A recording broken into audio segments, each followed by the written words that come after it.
So we have those who are the victims of the lands they grabbed because it was just an attempt to develop that corridor using Nigeria's money, which is not bad, but at least do them moderately, or don't tell everybody you are building a coastal road to Calabar. Just tell them you are building a coastal road along the coast in Lagos. Okay. And you are going to, you know what I mean? Like that's simple. Tifnubu and they are now calling him Umai idiot too. I don't know what that means, but Devil Umai, they have been trying to sell this lie. And every time they did, it's always come back with more questions, right? First, the idea of Coastal Road, when they announced it, was that it was going to be a 10-lane road. Do you understand what that means, right? 5 lanes here, 5 lanes here, 10-lane road. And it would cost 15.5 trillion naira, 15 trillion. And nobody bidded for it. And the moment they announced that, they gave Shaguri, they gave him, Tifnubu gave him 1.2 trillion naira as takeoff. 4 or 5 months after that, they said, oh, hang on, we are doing some realignment, you know. Remember that time when they destroyed Landmark Beach Resort, yeah? Oh, that was because they wanted to build 10-lane road. They left their route and came here. We discussed all of that time, okay? But that's not the point now. Again, so a few months after, they just came back and said, you know what? We are doing some kinikon redesign. So it's no longer 10 lanes. It's going to be 6 now. 3 here, 3 there. Okay. Fair enough. Does that mean that the price is also going to reduce the cost? Nah, it's not going to reduce.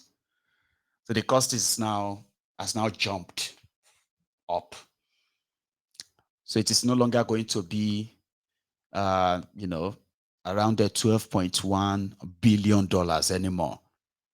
It's in fact going to be around the $14 billion, 18.9 trillion naira reviewed. What? Like, yeah, we're not building 10 lanes anymore. We're now building 6. And it's going to cost more. Do you care to explain why? No. Professional this, we are experienced, we are this, all that nonsense. At least when they give you the quality road now, Abi, with drainage where there should be drainages, to drain water from this expensive road that is costing Nigeria, oh dear, it's actually costing you about 4.1 billion naira per kilometer. Billion per kilometer. Then that should have some quality, shouldn't it? It should have some quality, but nah, don't deceive yourself. Somebody went there with their camera and they are calling Tifnumbu to call the contractors and the minister. You think they don't know what they are doing? Coastal Road. Your Excellency, the Minister of Works, please, sir, I'm on the Coastal Road, and I don't know the reason why drainage has not been put in its right position here. I just want to do this video to show you, is this not going to be a problem? Can you see it? Can you see? Can you see? I will advise if you can send your engineer down to come and rectify this. This is not the only place we have this. We have this on several parts of the road. And this is behind the Chartered House School on Ogombo Road. Aja, very close to Landmark Estate Meridian Boulevard. I hope you can see this.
I'm not an engineer, but I kind of like I would expect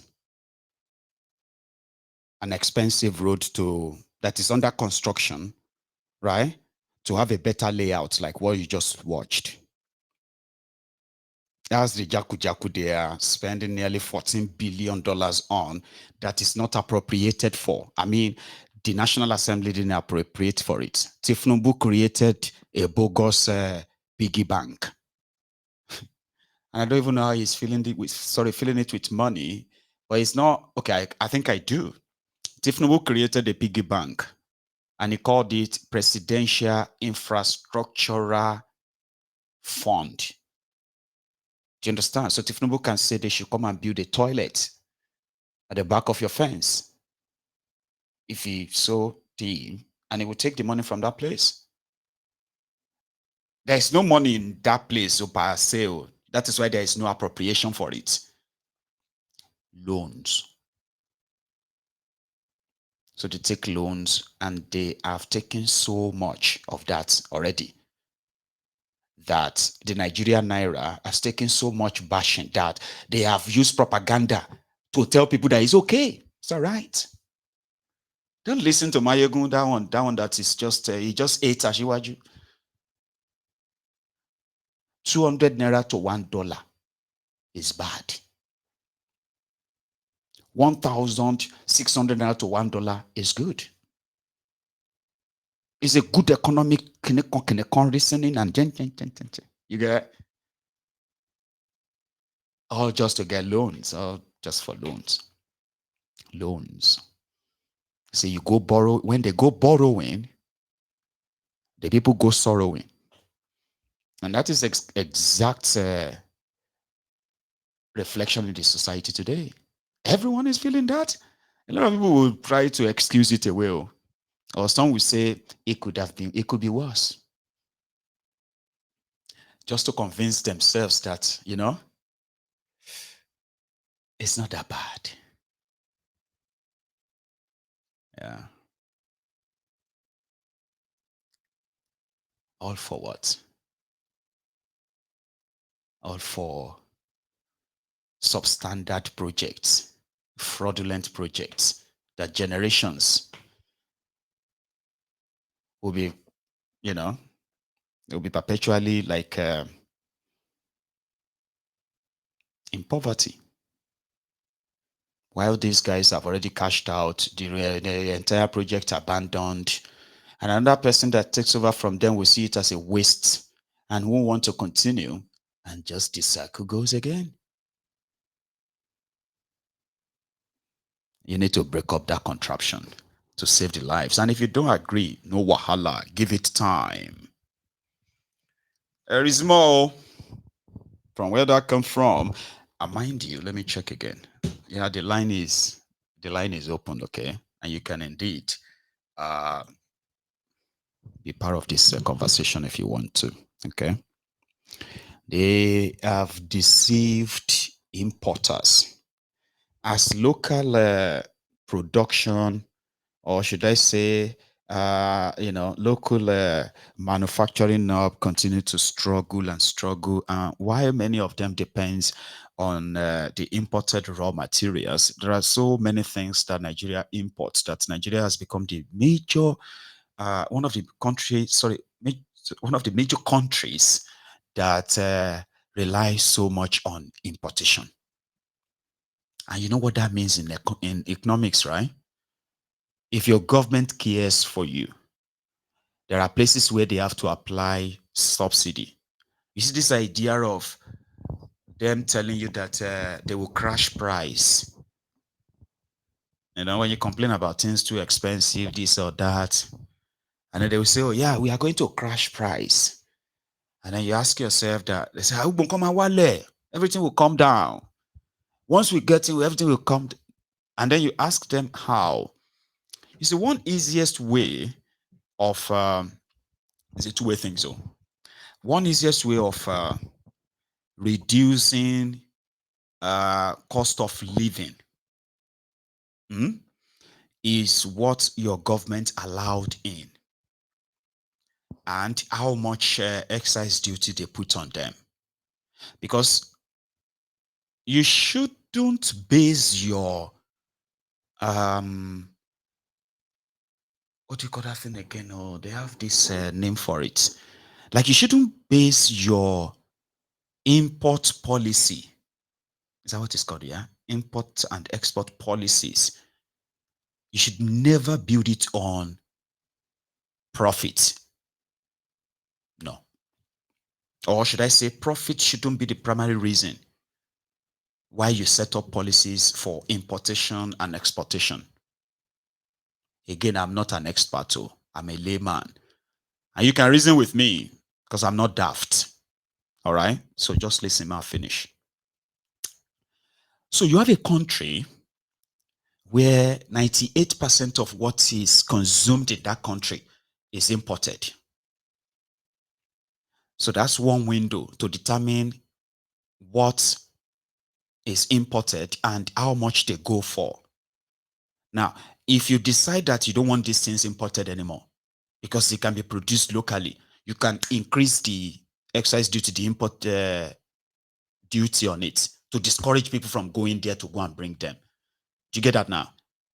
Again, not for profit, not to maximize and say, we have generated 2 trillion. We are generating, and you are placing taxes, exorbitant taxes on goods that your people needs for their daily, runs and all that.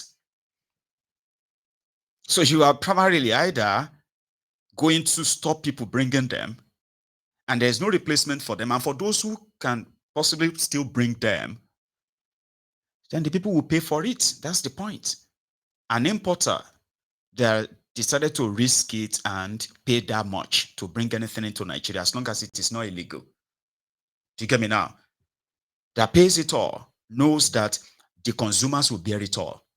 So as a government, that you know that, oh, we are going to stop the importation of rice. For example, this country, now rice at the chop most.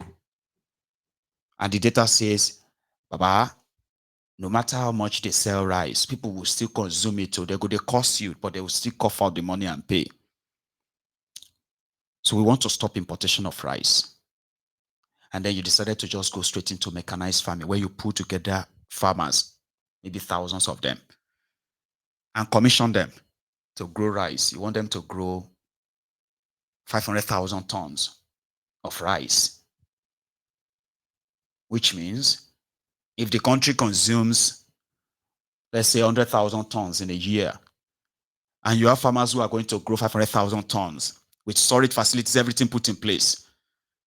Once you know that you are doing your harvest and you are ready, you are about to do all of that, then you can just give it and say, hey, guys, by the end of 2026, 2025, we would no longer be importing rice to Nigeria. And all importers, we direct you to go and relate with the local producers, the local, sure you get. And like that, that's how you're going to bridge it. So those who have their own container on the ship, they will be waiting for that deadline. And they won't order for another one. They won't place for another importation. A system that want to transit that way, you can easily just transfer the wealth of what they invest there and all of that, and it will remain in your country, not how much they will pay when they bring that thing inside. But because your criminal politicians are rent seekers, they don't give a damn about you. They don't care. They'll tell you that they are doing it because and it is a lie. Everything they ban you from getting, they are getting the same thing themselves. They eat foreign food. They patronize foreign hospitals. They use foreign medicines. They use, they put on foreign wares. Their children, and all of them are like putting on foreign this, foreign that. Because they don't pay duties. They don't pay any tax. They don't pay anything. So they have imposed new one now. I think they deceived them. And I've seen some of these car dealers making videos on social media telling people that if you want to buy a car, buy them now by Friday. That 5 million 10-year-old car, 15 years old car in Nigeria, they are buying them as luxury car. You could hear them pay 25 million. 85 million for a 2010 car. 60 million. Millions like that for used cars. So they are now telling people that the cars that we sold for 10 million in Kiniko last year is now going for 18-20 million. Those of you, that one self go up soon. Kiniko will go up soon because Tifnumbu and his gang told them that they are doing their new tax reform, that tax law. They don't start. And I told all of you, they said it's a very good idea. It's to unify our tax. No wahala. They told them that this they were like paying this 1% and 7%. I don't care what they called it, but it's like about 8% you pay when you bring in cars into Nigeria, and they will value the car on the receipt. That your receipt. I'll be waiting the call the China way bill, Abina, whatever. So once it says your car's value is $10,000, right? So a percentage of that will be valued and you pay that. That's your excise duty. But I want to change here. They can't lie to them, say that they are removing the 7% and 1%. They are giving them new one, 4%. They said it will make them pay less. Pay less, yeah. When they went in and did all their calculation, about the 15%, and even more, and even worse. They said that they are now saying if you have a $10,000 car or $20,000 car, they don't give a shit about that anymore. So it will be at my own discretion and say, okay, where's the car? Right. Your money is 15 million. Esa, this car is just a $7,500 car. You say use your money is 15 million. That's valuation. Anyway, this guy said it in Yoruba. And somehow I will try my best to come and tell you what he's saying. Ó táwọn àwọn èèyàn sọ fún wa tá àgbàǹgbà tí everybody ń dìbò fún Tinubu lélẹ̀ o. Ó ti sọ àwa tá a ní mọ́tò méjì kò fẹ́ ká rówó ra mọ́tò ẹyọ kan gan sórí igbá mọ́. Can you imagine? A tún jí láàárọ̀ ìbáyìí láàárọ̀ òní alọ́jà lẹ́kọ̀ọ́ tá a fẹ́ gbà wọ́n tún ti increase custom duty 4% again. Ẹ jọ̀ọ́ kí lè àwọn president ń fojú wa rí náà, ṣé má ṣe máa wo ra wá ràn náà lélẹ̀. Ẹni tó ń ta used car òrówó àti ra used car mọ́, in fact kò rówó àti ra kẹ̀kẹ́ sórí igbá mọ́. Tabara mọ́tò 5 million naira before you know it tábà máa ta gan a lè ta ní 4.8 káṣá lè rówó jẹun. Ìgbà wo la fẹ́ ṣe lè dàbà ẹ̀yin ìjọba Nàìjíríà? Ẹ jọ̀ọ́ ara ni wá, ẹ má jẹ́ ká sọ pé ara ni wá, ẹ má jẹ́ ká ara ó ní yín kù. Ẹ tẹ̀ máa fi àwọn kankan wo ṣàríkọ́ṣe. Ìgbà wo ni late president wa yìí, ìgbà wo ló kúrò ńbẹ̀ tó náà fi lọ báyìí? Ẹ̀yin náà ronú pé ẹ̀yin náà máa lọ́njọ́ kan. Nígbà tá a bá yá owó onírú owó níyọ̀ àdọ́dọ̀ yín àfara ní yín, ẹ̀yin ẹ máa gun jet, ẹ máa gun plane. Owó mọ́tò táwọn àrùn ráfín tún fi ń gbọ́ ìyá àti everybody wa, ẹ jẹ́ ká máa rí ṣe. Ẹ mọ̀ sọ ẹni tó ní mọ́tò, ẹ tó ti ní mọ́tò ẹyọ kan, ẹ mọ̀ sọ ẹni tó ń wá tún máa wá kẹ̀kẹ́ káàkiri láti gùn.